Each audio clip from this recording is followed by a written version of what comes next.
This is the oldest municipally built trail in New England.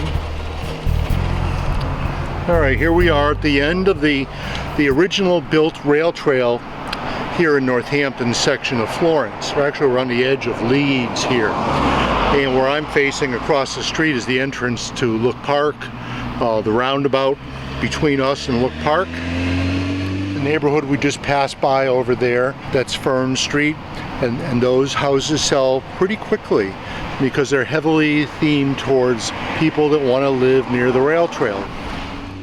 And over to my right, like a hole in the woods there, that's the original right-of-way of the railroad. The railroad crossed this relatively busy road, Bridge Road, and then a couple hundred yards further up, they crossed Route 9 to get onto the west side of the north-south running Route 9 in this section.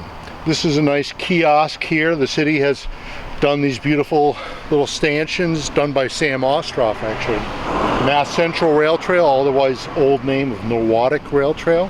In the context of building rail trails in the Northeast United States, this path we've been riding on is actually the oldest municipally built rail trail in New England.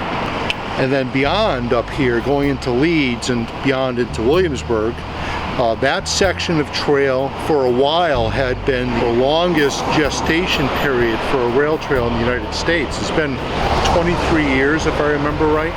From the time it was originally proposed to be a trail to the time it actually got built was well over 20 years. Within a 100-mile radius of us here in Northampton, there's actually over 200 rail-to-trail projects underway. More than a few are highly significant ones. Very beneficial opportunities for people to walk or bike or walk to school in their communities or bike to school. There's actually a dozen groups along the way. The 1,000-foot tunnel in Clinton, Massachusetts is about to be acquired by a local land trust. About 85 miles of the corridor is now in a public protected status of some sort. Within 8 years, the entire corridor will be reassembled. And I'm in the background doing some things to facilitate that. Look Park, beautiful. It's one of the places where when the big flood of 1874, where the dam failed in Williamsburg, and the wall of water came down the valley, this is where a lot of the debris was deposited.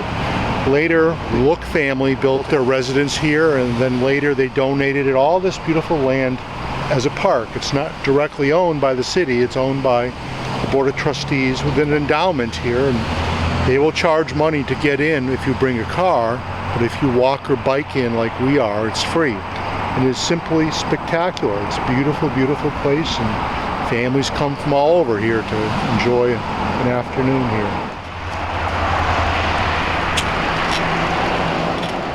You can see that the fencing has changed up here. There's a little divider on the approach. That's actually the bridge that carries us over Arch Street, and it's a genuine cut stone arch bridge, of which there's only several still standing in the eastern United States. And the whole premise here is to develop it for better transportation connections. There were 22 railroad stations on this line. This was the Williamsburg branch of the Canal Division. They were all very similar in construction. Most were brick, several are still standing, but there was a couple that were made of wood. One in Haydenville, it's gone. And then right over here, right here to my right, there was a passenger railroad station also built of wood. But down below here, there's an industrial complex. The mill owner owned that complex there, and they're all built with a similar architecture. The fourth story up there's like a turret on that mansion. And there was a photographer there in 1876 taking a picture from the top of that down to the mill. And right here, the railroad station, a train going by, lumber stacked up,